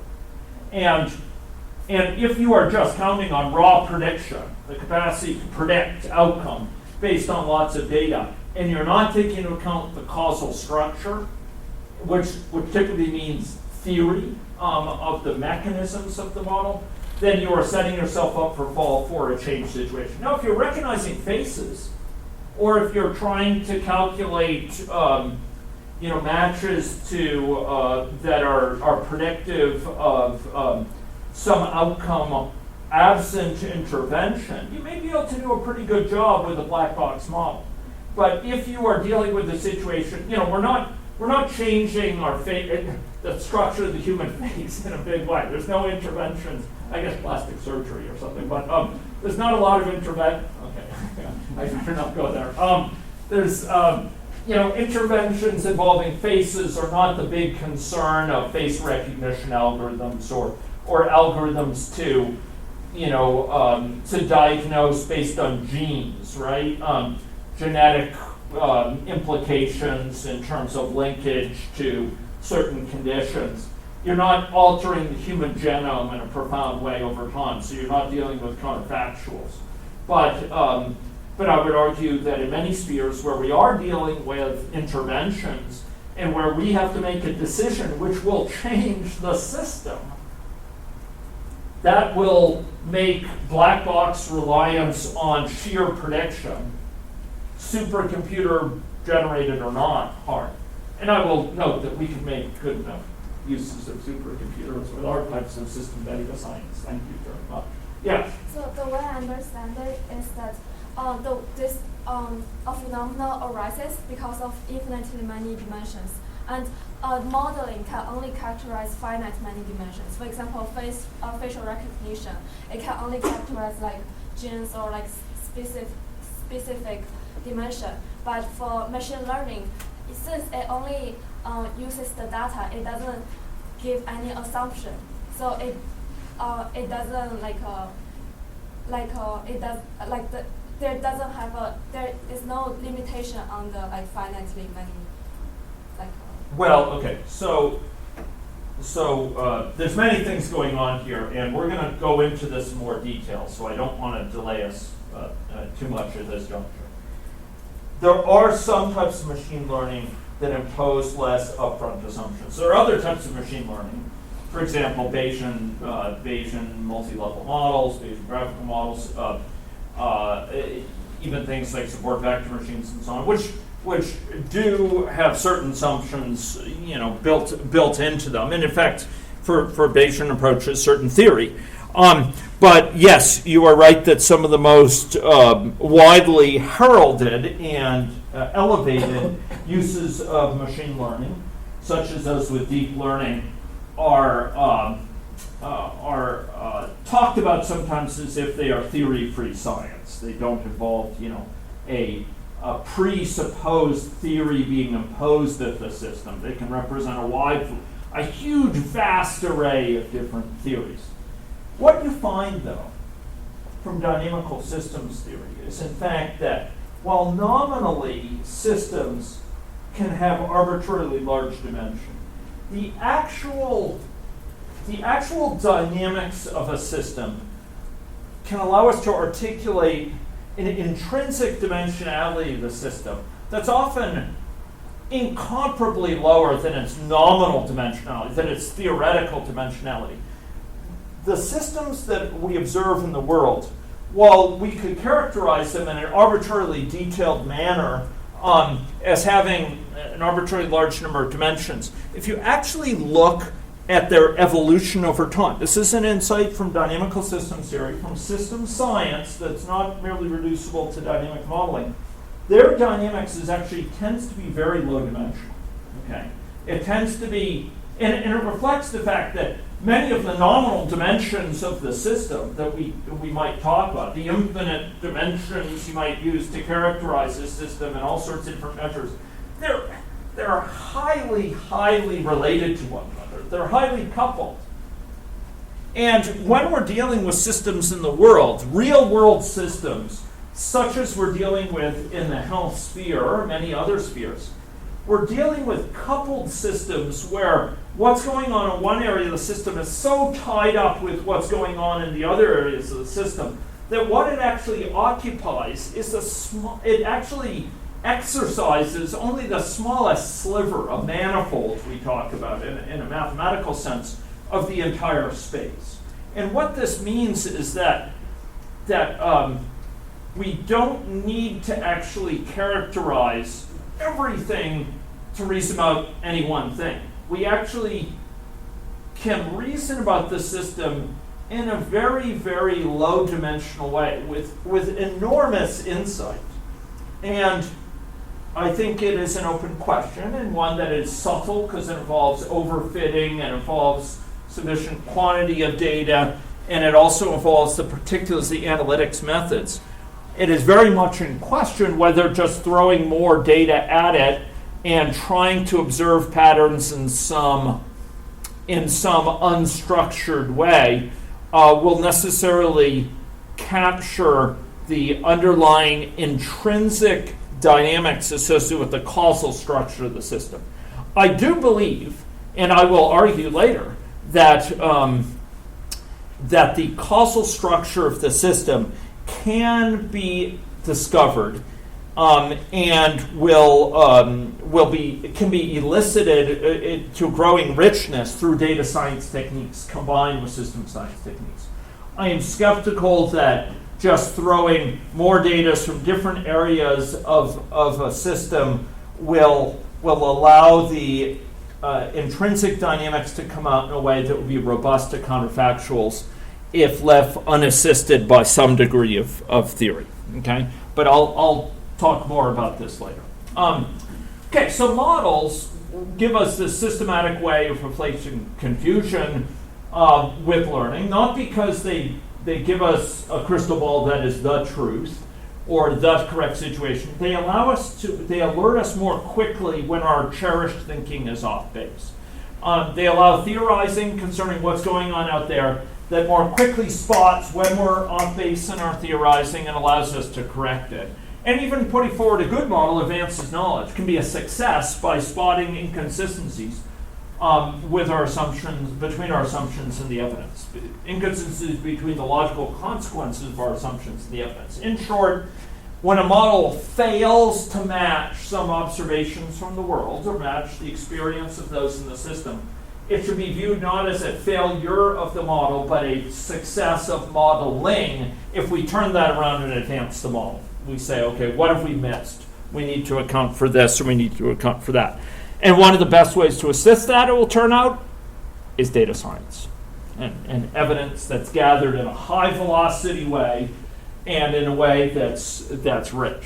So simulation models have many uses. The most basic is making explicit a model of causality, putting it out there for the world to critique, refine collectively. They help us in learning faster, more deeply from evidence, and they help in management of complex systems, serving as what-if tools to identify effective policies, evaluate benefits of restructuring the system in some way, understand and interpret trends, and prioritize data collection of great importance in the data science sphere.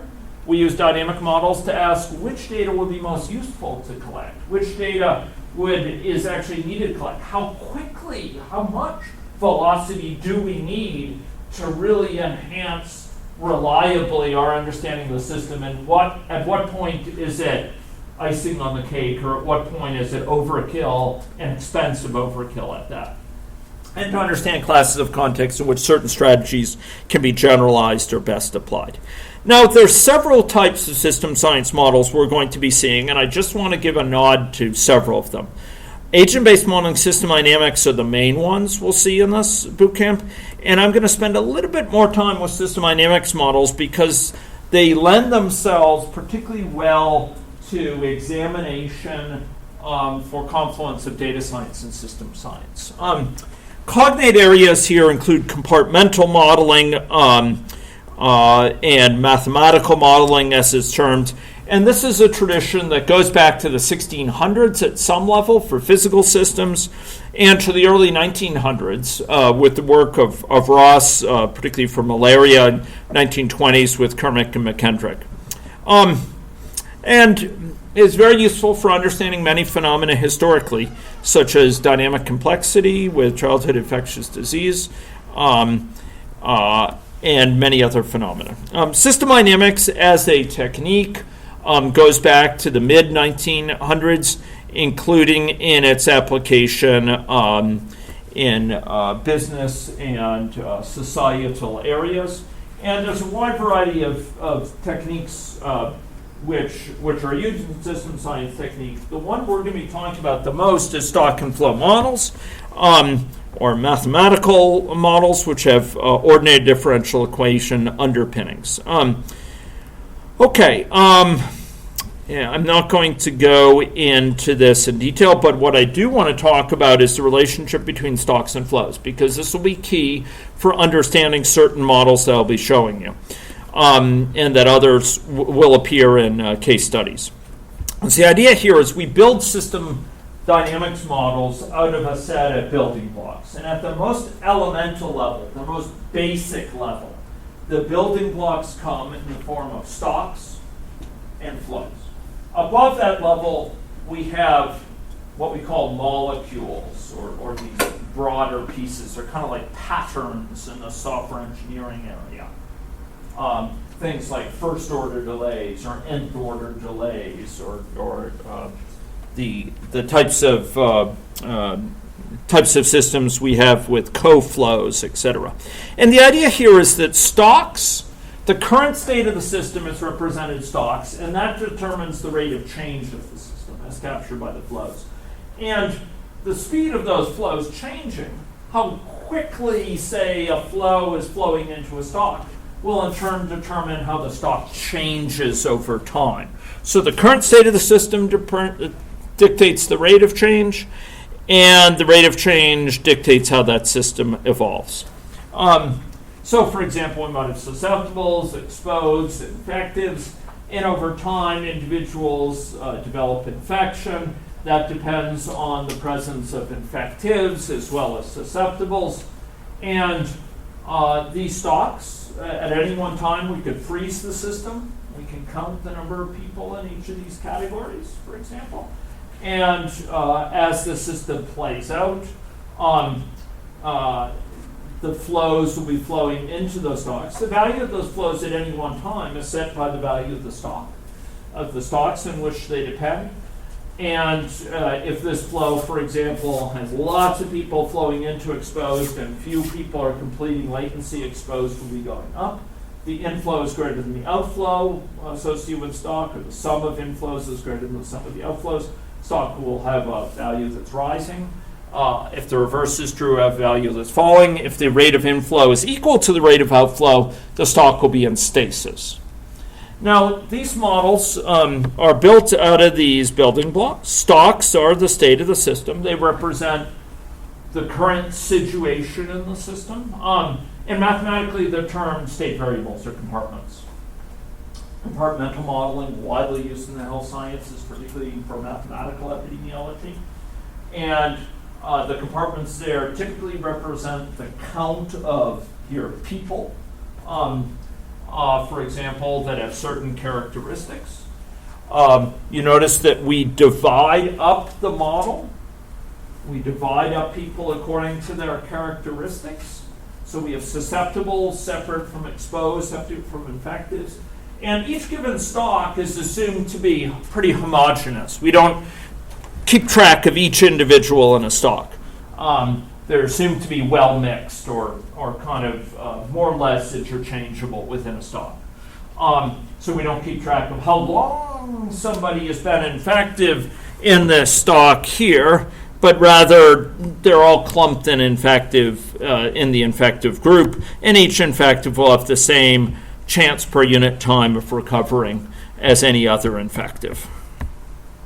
The stocks are the quantities that can be measured at an instant in time. If you froze time, you can determine the value of the stocks. They start with some initial value, and after, their evolution depends only on the value of the flows on which they depend. So if there are flows in and flows out, the stock has some initial value, and after that, how it rises, how it falls will be dictated by the values of the flows. Again, if the outflow is greater than the inflow, it will tend to drop. If the inflow is greater than the outflow, it will tend to rise. If the two are equal, it will be in stasis. These are shown as rectangles in these diagrams. It is notable that if we need to distinguish between different classes of individuals, let's say males and females, we want to distinguish how many males are infected versus females are infected, or different age groups. What we need to do is stratify the model by those categories. So we have male infectives and female infectives. We have male susceptibles and female susceptibles. Male exposed, female exposed. Male recovered, female exposed. Recovered. In each of those stratifications will have flows associated with them between those stocks. So these subscripts are very important. Ladies and gentlemen, in the models that you'll be seeing tomorrow, particle filtering models, the model is actually further stratified by particle. Each particle represents a kind of hypothesis for what's going on in the world. It will have its own view of the world in terms of number of people in each of these stocks. Okay? So that subscripting will be a key part of what we see. So these are stocks, for example, within a model. Stocks are extremely important. They determine the current state of the system. They dictate most disequilibria. So if we have decay over time or memory of a system, like immune memory, that would be associated with a stock of, say, immune complement, your cell-mediated immune complement related to recognizing this epitope or this class of epitopes. They're associated with accumulation over time, and hysteresis where the system remembers its past. They lead to inertia and they can give rise to delays. When there's a long delay, it's simply because there's a stock which needs to be filled up, for example, or decayed down to a certain level. State changes. So stocks are about the current state of the system. The change in that state is dictated, ladies and gentlemen, by flows. Okay, all changes to stock occur via flows. Flows are quantified as value per unit time. So maybe it's people per unit time that are getting newly sick, or people per unit time that are recovering, or people per unit time being born, or people per unit time dying. And so, in contrast to a stock, if you freeze the system and look at any one time, you should be able to count up the number of people in different stocks, for example.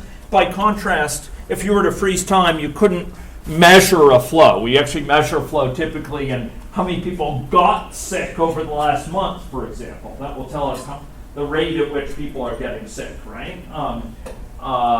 If we wanted to know how many people, the mortality rate, we figure out how many people died per year within the course of the year, and that will give us a mortality rate for Saskatoon, right? So, ladies and gentlemen, flows are expressed per unit time of this system. And they are quantities which are typically measured over time, and then contribute to the evolution and contribute to the evolution of the values of the stocks. So within the system systems we're going to be dealing with, you'll see flows represented in this fashion. Occasionally, I might write them down in a mathematical way. I would note that the flows are directly related to the derivatives for those who are more mathematically inclined, with the derivative of a given stock, derivative of a given state variable, consisting of the sum of the inflows minus the sum of the outflows. So this is a flow in, and this is the flow out, and the rate of change of the stock as a whole is just sum of the flow ins. Here, just one flow in minus the sum of the flow outs. Okay. And there's a formal analysis underlying these models. The mathematics is very well defined. Some of the best explored areas of applied mathematics. And analysis of these models can be extremely insightful in reasoning about model behavior over a wide variety of different parameter values. It's a long-term behavior, the stability of equilibria, etc. I'm not going to go into that. I want to talk just a bit about agent-based models. Agent-based models, ladies and gentlemen, are a more recent tradition than differential equation modeling. They don't go back most certainly to the 1600s. But they did originate with a computer science pioneer of great note, John von Neumann, and Stanislaw Ulam, a mathematician of great note. And they were first explored with in their work with cellular automata. But in their modern incarnations, they are generalized as models that are at an individual level to depict one or more populations of individual agents, where each of those agents is associated with certain characteristics. They're associated with an evolving state, could be represented with stocks and flows in a hybrid model, In our models, commonly it's represented with other types of things as well, such as state charts. They capture, with respect to a given condition, which state are you in, and the evolution between those states probabilistically. But beyond state, they're also associated with actions that change that state, that change the state over time, and rules for when those actions apply. So maybe it's after a certain amount of time, I will go from state A to state B. Or maybe in the presence of a nearby smoker, I am more likely, my hazard rate of becoming a smoker myself rises, right? So we have actions and rules that govern the state. We have parameters that are kind of my characteristics that don't change. And then we have, so maybe it's my family connections or aspects of my my ethnicity or aspects of my birth weight that I had at birth. And then agents are further provided with a way of interacting with other agents or with a broader environment directly. Sometimes this is via networks, topological context. Sometimes it's spatial, maybe geographic context often. And there's a time horizon and characteristics. Is it discrete time? The model advances in lockstep, one hop at a time, where we don't distinguish what goes on in the course of a given year. We just hop from year to year. Or that's a more traditional, older type of model, as you see with cellular automata, but it's still quite prevalent. Other types of agent-based models have continuous time, where events happen as frequently or infrequently as they need to. Technically, it's discrete events underneath the surface, but it's a continuous timeline. And so within the course of a year, we don't have to broker at the end of the year which one occurred first. Things happen at a natural point at natural points in time. And then there's some initial state. So parameters, we might have, say, 3 parameters associated with an agent: ethnicity, sex, and income. And then when we run in a simulation, we have a population of people. Each such person is associated with a particular ethnicity, sex, and income. Okay? Now notice what's going on here, ladies and gentlemen. There's a very important shift of organization of the model. Earlier, so here, we are dividing up the population into individuals. We are individuating the population. We're organizing the model according to individuals. And for each individual, we record their characteristics, right? Within system dynamics aggregate modeling, we were dividing up the population according to characteristics. And then we kept track of, the data we kept track of was how many people had this characteristic, how many people had that combination of characteristics, this combination of characteristics, so how many were infective, how many are exposed, how many are susceptible. We divide the model here according to characteristics, and the data is how many people have each combination of characteristics. By contrast, in agent-based modeling, we divide the model according to persons, and each person keeps track of their data, which has to do with their characteristic. Does that make sense? It's kind of turning it on its head, or on its side, the organization of the model. State will often represent with state charts here. Person is either in a susceptible state, or an exposed state, or an infective state, or a recovered state, right? Okay, and then we'll have some actions and rules for evolving them. Here, in a state chart, I hope it won't confuse you too much, but it bears noting, in a system dynamics model, we can think of having state, rules, and actions. In a system dynamics model, the state is thought, the rules apply all the time, and in governing actions, so it typically we don't turn off or turn on flows. The flows represent the actions. The flows are the verbs, the stocks are the nouns. The flows are sort of the change in the system, the stocks are the current state of the system, and we could think of this as being associated with a particularly simple rule that always apply this action, which is flowing from one point to the other at a certain rate. Here, within state charts, just as with stock and flow models, they build together state, rules, and actions. So it is with state charts. We have state for a given condition, let's say infection, a given concern. We have different states for that concern.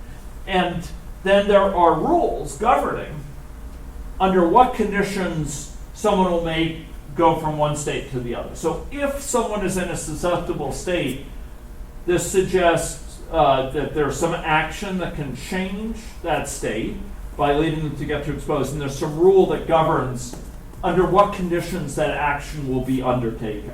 Under what condition, for example, they will become exposed. Maybe it involves an infection from others, for example. Or if someone's in a recovered state, there's some action that will change them back to susceptible state, and there's some rules as governed by a hazard rate, as shown by this icon, that govern under what conditions that action will occur. Okay? So state charts also bring together state, actions that change the state, and rules that govern under what conditions those actions will take place. Does that make sense? Commonly in an agent-based model, one of our big goals or one of our big gains from using agent-based models is the ability to capture rich heterogeneity. The fact that agents differ in this way, and in that way, and in that way, and in that way. They might differ in socioeconomic characteristics, and their ethnicity, and their sex, and their age, aspects of their educational history, aspects of their infection history, care-seeking history. And it turns out that in compartmental models, that quickly becomes unwieldy to deal with all of these different dimensions. It starts to lead to a combinatorial increase in the number of compartments, because you have to combinatorially stratify by not just sex, you don't just stratify by sex, but sex and age, and consider all combinations. And then sex and age and education level. And it starts to blow up the model. And a given change to that requires change across much of the model. Whereas in an agent-based model, it's much more modular. And we can also capture continuous attributes. Birth weight, for example, or income level, or years of education, or what have you. Age in a continuous fashion. For example, allowing us to distinguish babies of different ages as well as adults very, very readily. So here in agent-based models, the need for heterogeneity often extends to states, and so we have state charts that relate to different concerns. And if the model has two different state charts for different concerns, a person could be in any one state for one state chart, any one state for another. That doesn't mean to say they're totally independent of each other. Often there's some dependencies between them, but for the most part they're kind of parceled out so we can characterize succinctly what state they're in here and what state they're in there. Okay, and these are different concerns. They'll be in one state at any given time with respect to each for these simple states. And then they'll have means of environmental interaction. Okay, so often we'll have them interact in terms of networks, for example. Sometimes we'll have them interact in a spatial or geographic environment where they interact with resources that are spatially based. Maybe they will drop prions in the environment or shed other aspects of their pathogen load associated with the environment, antibiotic-resistant organisms, or they will need to present for care in certain environments.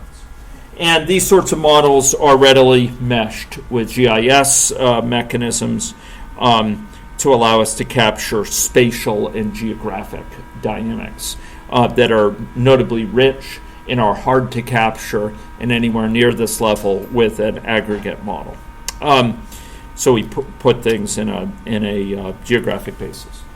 One thing that's going to be very important to understand for the coming lectures, particularly starting tomorrow, is going to be the difference between system dynamics modeling, whether at an aggregate level or at an individual level, and agent-based modeling when it comes to one factor. And it's a factor of great significance at the nexus with data science. And that has to do with the presence or absence of stochastics. Whether a model is deterministic, which is traditionally the case with system dynamics, or whether it's stochastic, that is, whether it exhibits randomness over time. In contrast to most system dynamics models, which are traditionally deterministic, not without fail. I've worked with my share of stochastic models, and in fact, you will see them within this bootcamp in some quantity. ABMs are typically stochastic from their design, not without exception. A notable exception that goes way back is Conway's Game of Life or Cellular Automata, which are traditionally deterministic. But most ABMs, in as much as they seek to characterize human behavior, incorporate stochastics. And so, for example, perhaps someone's chance of recovering over time, for example, goes according to a hazard rate. The actual time until they recover is drawn from an exponential distribution. Okay. So stochastics are significant, and they are significant at several levels. One thing is in meshing them with machine learning models, as we'll see. Second lies in the fact that typically, to be confident that we've understood the patterns coming out of an agent-based model, we will have to run the model a number of times to make sure that what we've seen isn't a fluke. It's not just a chance. To get some idea of how much it varies. Does it vary just a little bit around the patterns we've seen, or a lot around those patterns that we've seen? Right? So here we typically run what's called an ensemble of model realizations. Each realization is with a particular random seed, and then we run it again and again and again. Unfortunately, this can be easily parallelized. And stochastics are often real assets. They can explain variability we see in the world, often, for example, pointing us out, oh, that's just the logical consequence of this type of stochastic. It's nothing, that variability we see, sometimes that curve going down and then up again, it's not due to some deep dynamics, it's due to plausible stochastic variability. So typically, rather than just running a single run and observing the results, we'll run an ensemble of runs which will give us a distribution of results associated with some outcome of the model. If this would be sort of an outcome, and on a given outcome over time, we might see a wide variety of possible changes. It's not saying that anything can happen. All bets are off.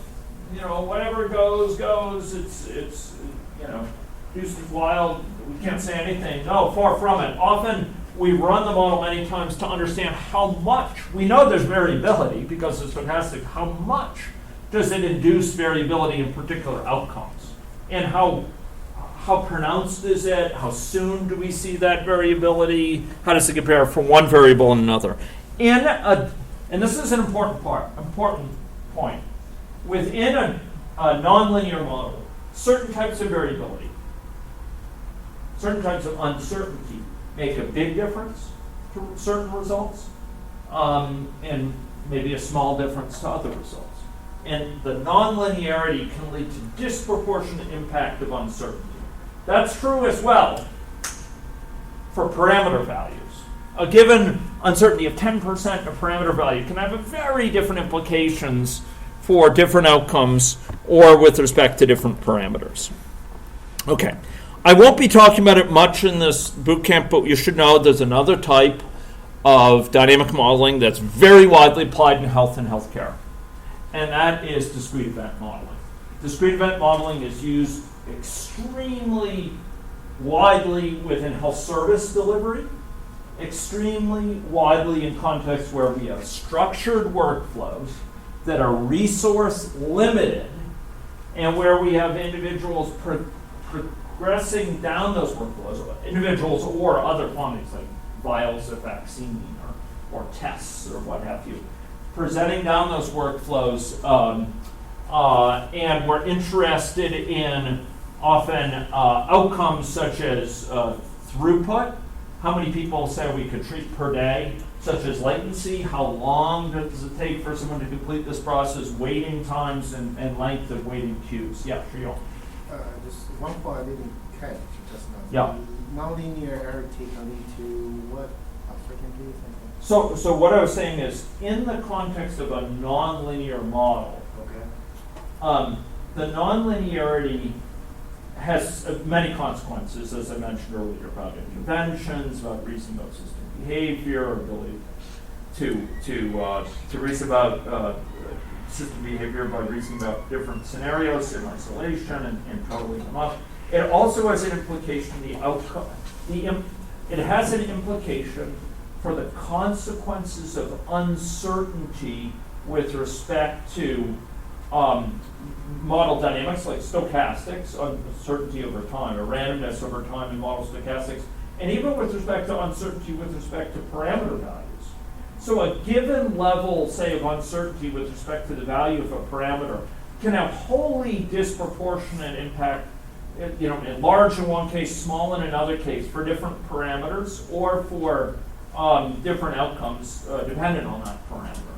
So when we have a nonlinear system, we can't just say that, if we're uncertain, at a certain level, we have a 10% band of uncertainty around a parameter value. You can't just say, anything with that level of uncertainty is equally high priority in terms of pinning down what its real value is. We can't do that, because it turns out certain of those parameters will be really, really important in terms of shaping the outcomes we're interested in. And certainly, certain ones may be a pittance in terms of their impact. They maybe have tiny impact on the outcomes we care about, or the differential impacts of different policies we're interested in evaluating. So, in short, in nonlinear models, the same level of uncertainty in different contexts can have hugely different levels of impact. If that's helpful. So discrete event modeling is used when we have these structured workflows. We have progression of things, most commonly people within health, but also could be, it could be service dogs, or it could be, in training, or it could be vials of vaccine. Down these workflows, and we're interested in throughput, latency, waiting times, waiting lengths, amount of time waiting, how much are the resources being used, or to what degree we're starved for resources. The resources are almost all in use, maxed out nurses, or to what degree we have very low levels of use of the resources. Within discrete event modeling, we can crisply describe processing of workflows given limited resources, and we can identify if we change level of resourcing at one place, or where resources were placed, or the coordination of resources, the layout of a facility, how would that impact? How would that impact those outcomes? Sometimes quality outcomes, often outcomes associated with service times, etc. Often this is a fairly low-level tradition. Traditionally, it's often fairly straightforward to model. It has lower reliance on computational skills, and a high emphasis on empirical distributions to inform it. So the methodologies I've just described in a nutshell may look like different solitudes. They use different formalisms to characterize phenomena in the world. Levy. What's really a difference between discrete event modeling the system dynamic. Because like for me, they look very much, I know it's different, like one is focusing on the workflow, but I just think of the kind of the questions that, given that model, I should more thinking of the system dynamic Yeah. or descriptive variable. That's a good question. And it kind of answers a very similar question, is the rate of change, how much and how many, so I don't know when I should go for one or the other. Yeah. So it's a good question. It turns out, so those, it's very interesting because those two traditions both originated they both originated in a desire to contribute to greater business effectiveness and efficiency at some level. At about the same time, sort of the late 50s, early 60s, Jay Forrester at MIT, who was a cybernetics pioneer. Before that, invented core memory and was a computer pioneer of great note. My grandfather helped to supervise him. Another thing, but on the flip side, Tocher for the general simulation program. It's interesting. System dynamics takes a very different level of perspective to the system, and system dynamics, as George Richardson says, there's a certain distance to the system achieved. There's a very particular, I think it's George Richardson's, sort of a particular distance achieved, where we're close enough to see patterns over time, but we try to stay at a distance. We don't get involved in individual events, like particular events that occur. Okay, and so we're characterizing over time the sort of patterns by which this stock is or this flow is changed by this stock or that stock. And we're not getting involved whether this particular person got sick or how particular long they've been in this queue or how particular long they've been waiting or what have you. And so system dynamics tends towards a higher level of characterization, trying to capture those patterns but abstract away for the events. Discrete event modeling, or discrete event simulation as its name suggests, is all about those events, and it tends to be much lower level in its characterization of a process. Now that being said, you can construct, from a discrete event model, you can construct a system dynamics characterization that captures many of the same things. At a practical level, a pragmatic level, you will find that how you characterize resource availability is quite different in system dynamics, it's very different. Like how we characterize, remember, the discrete event model is used for resource-limited workflows. So when resources limit how quickly individuals can progress down a workflow, for example. System dynamics modeling can represent that. It just tends to be done in a different way, and it again abstracts away from individuals. In system dynamics, we can have 0.1 individual waiting for a service.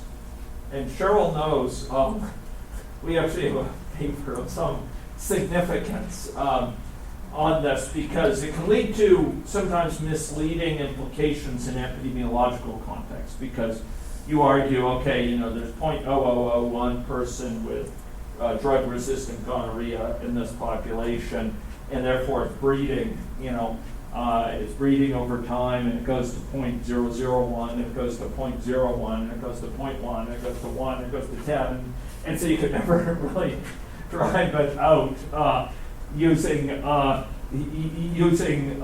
unless you sort of ham-handedly force it in some sort of way, and discrete event modeling is all about like, okay, is there or is there not someone waiting, and how many people? Discrete event modeling, it's really quite specialized for resource-limited workflows. You can try to use it for other purposes, but it tends to be a kind of awkward fit for general purpose modeling. And, if you're characterizing the flow of some entities down some resource-limited workflow, or parallel set of workflows, even if they have loops, even if they have conditionals, it can be a wonderfully expressive tool.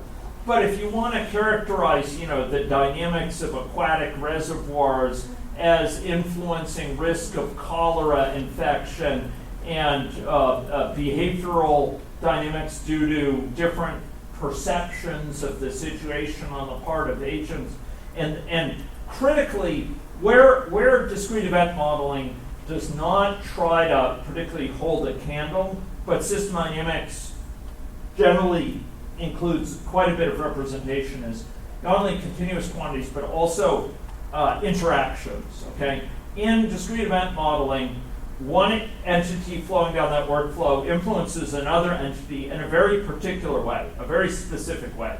It keeps it waiting or not, okay? And so I am kept waiting for to go in for my x-ray for my broken foot because someone else is in there first. And I'm waiting for that person. Once they clear out, I can go in. That's how we interact as agents.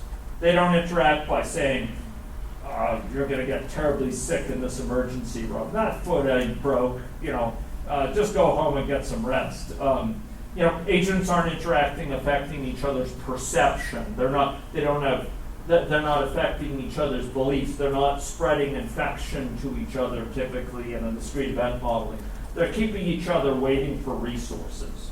And it's exquisite at expressing that concisely, expressively, transparently, but it tends to get very awkward when you have less structured processes and we have a lot of agent interactions with each other or with the environment.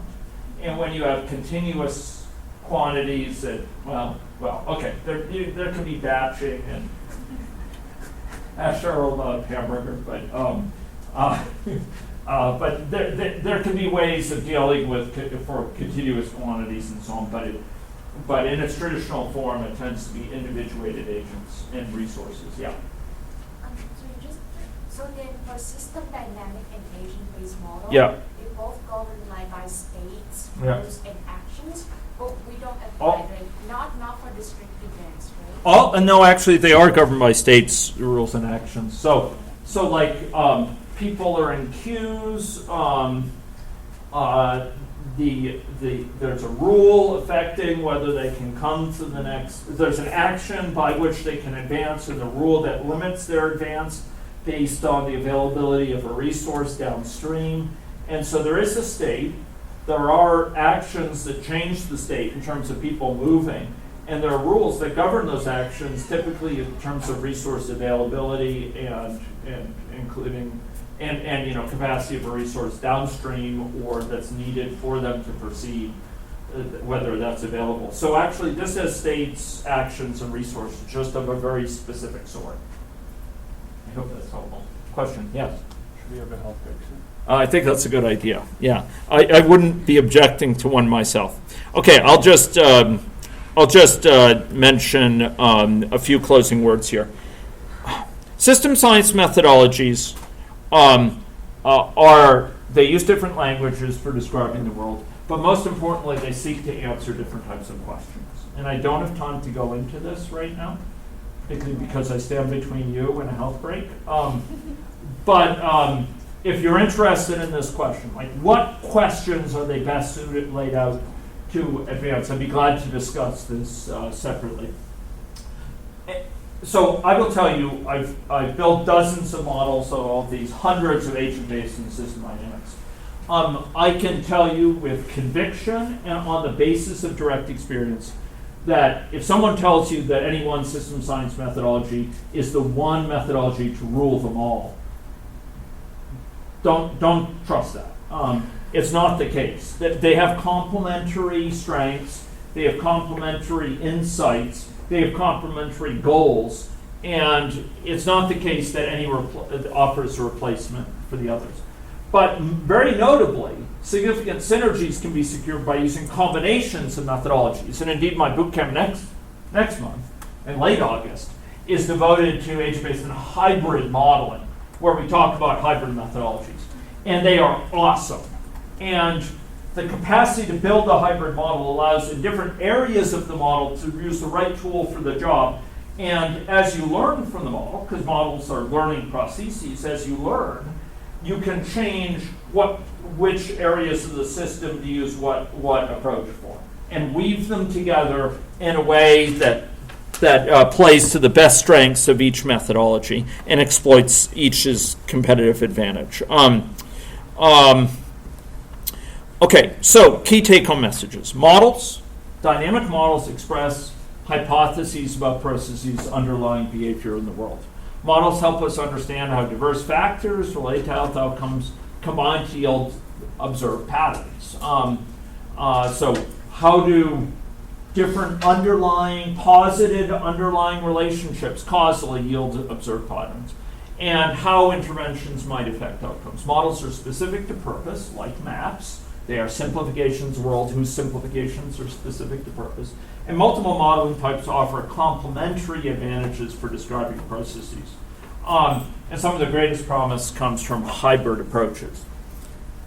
We will now take a break, and after the break, we will go and talk about aspects of data science and data science perspective on the world, the relationship between data science, machine learning, artificial intelligence, and big data, which will put us in good shape to talk about health big data. And then, after lunch, once your bodies have been nourished and filled by good food, your minds will be nourished and filled by a vision of systems data science that unites the strongest features of each. Okay? So let's take a break and nourish those bodies. Okay? Thank you.